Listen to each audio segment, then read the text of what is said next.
Welcome to Style Lesson 8. My name is Dr. Burkett.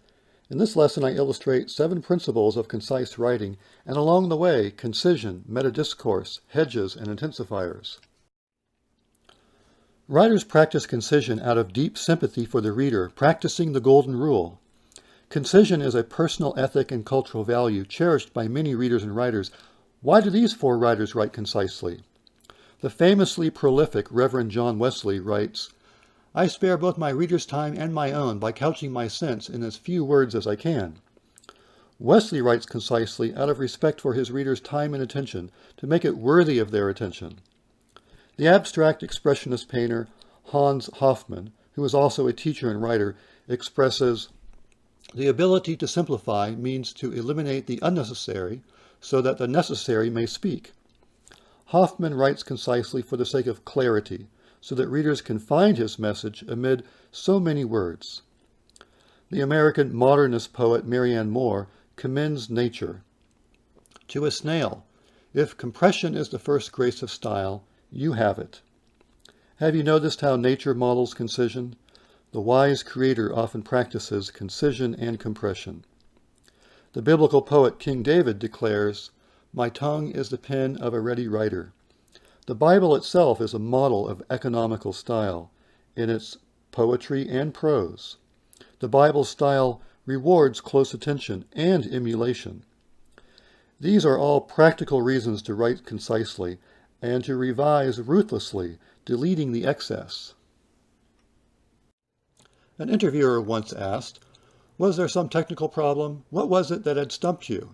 And Ernest Hemingway replies, "Getting the words right."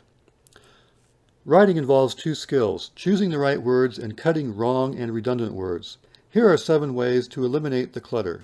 Delete meaningless words, delete doubled words, delete what readers can infer, replace a phrase with a word, change negatives to affirmatives, delete adjectives and adverbs, and reduce metadiscourse. Revising for concision is a 2-step process, recognizing wordy, redundant sentences and then revising them. The first principle of concision is delete meaningless words. The English novelist George Orwell advises, if you can cut out a word, always cut it out. Delete meaningless filler words like very, really, actually, basically, generally, virtually, practically, given, kind of, individual, various, certain, and so on and so forth. So, for example, not this. The researcher really investigated multiple claims very thoroughly to find, finally, the really unique, true truth of the matter. Well, instead, try this. The researcher investigated multiple claims to find the truth. The approach to style is not by wordiness, but by way of plainness, simplicity, orderliness, and sincerity. Second principle, delete doubled words.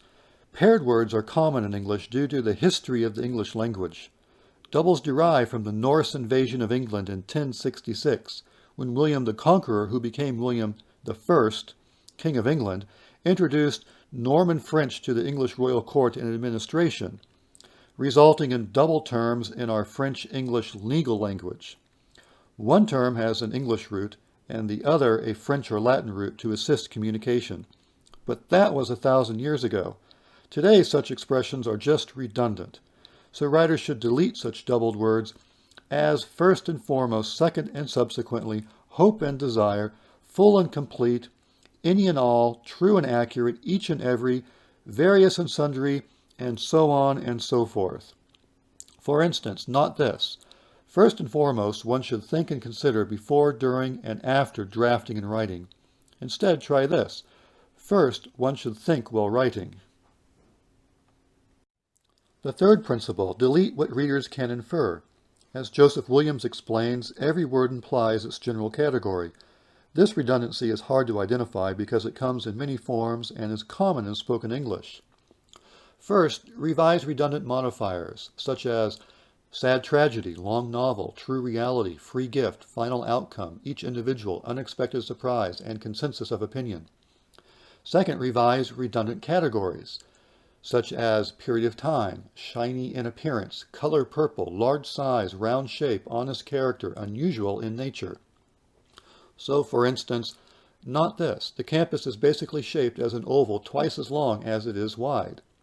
Instead, try this. The campus is an oval.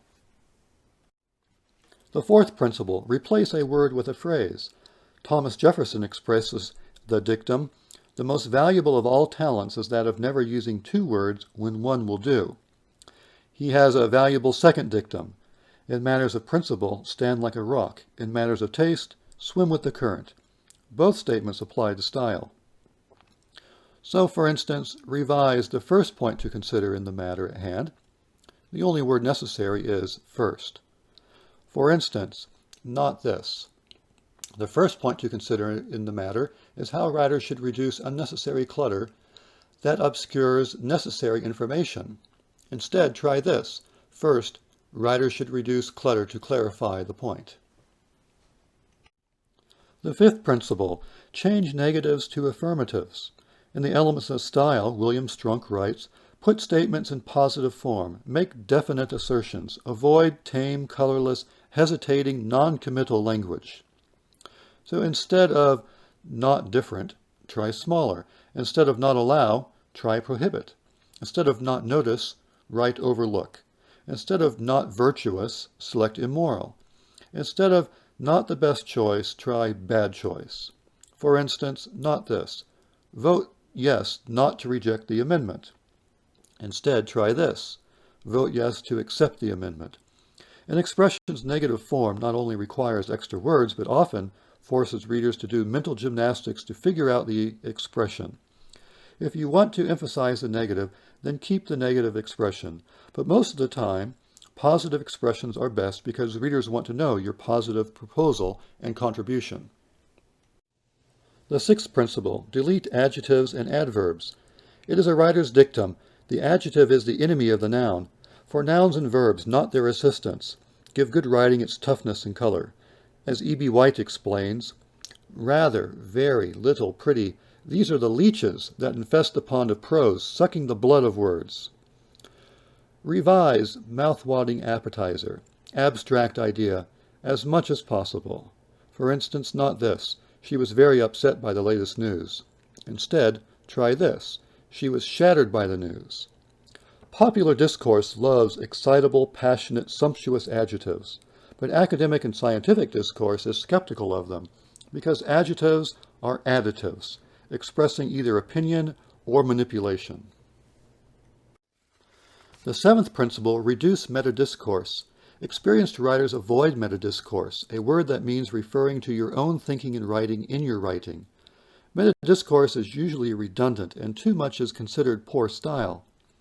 Consider cutting metadiscourse in 4 forms. First, cut announcements of topic, such as the thesis of this paper is, this paper demonstrates, this section introduces, the first thing to say about it is. These phrases indicate in effect, I have a topic and hope to think of something to say about it.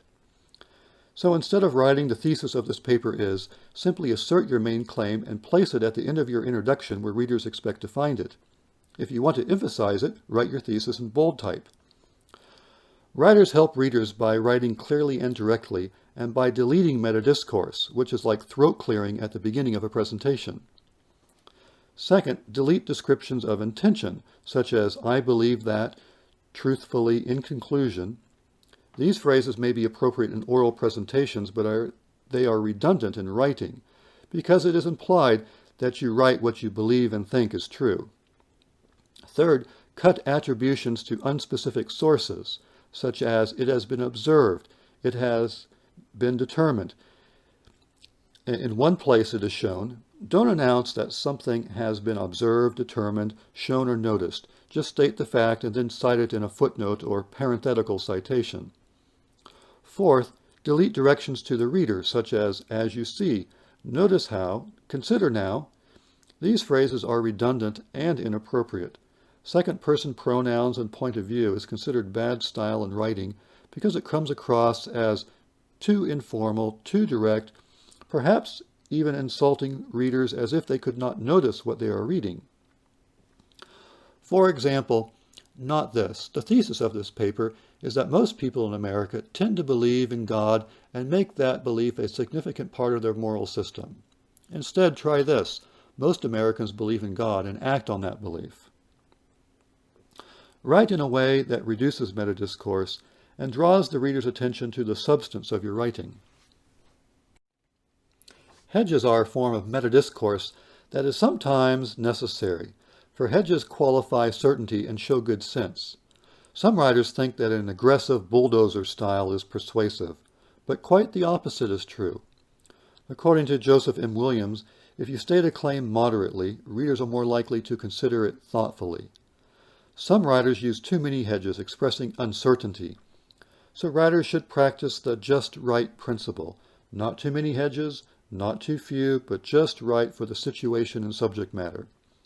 Hedges come as adverbs, usually, perhaps, apparently, in some ways, somewhat, sometimes, as adjectives, most, many, some, a few, a certain number of, and verbs and helping verbs, may, might, could, seem, tend, appear, suggest, indicate. So, for instance, not this. Writers should probably consider reducing a few hedges. Instead, try this. Writers should reduce hedges to assert their voice. Intensifiers are a form of metadiscourse that is often useful to emphasize a point and assert your voice. For intensifiers increase certainty and emphasize important information. However, when you overstate, readers will be instantly on guard, writes E.B. White, because everything that has preceded your overstatement, as well as everything that follows it, will be suspect in their minds, because they have lost confidence in your judgment or your poise. Overstatement is one of the common faults.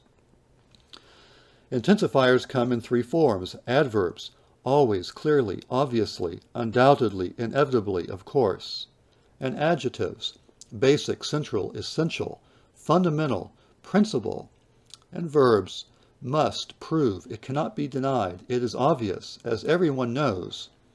So, not this. Writers must avoid all absolute categorical statements. Instead, try this. Writers should be judicious with absolute statements. Both intensifiers and hedges can be redundant, but more importantly, they influence how readers judge your character because they signal how well you balance caution and confidence. Readers always want to know that a writer has good sense, good character, and goodwill toward them. Let's close with The Virtue of Concise Style by Alfred North Whitehead.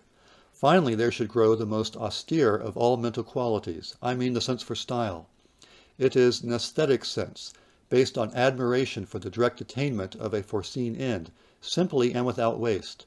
Style in art, style in literature, style in science, style in logic, style in practical execution have fundamentally the same aesthetic qualities, namely attainment and restraint. The administrator with a sense for style hates waste. The engineer with a sense for style economizes his material. The artisan with a sense for style prefers good work. Style is the ultimate morality of mind. See you next time for Style Lesson 9 about understanding the shape of sentences.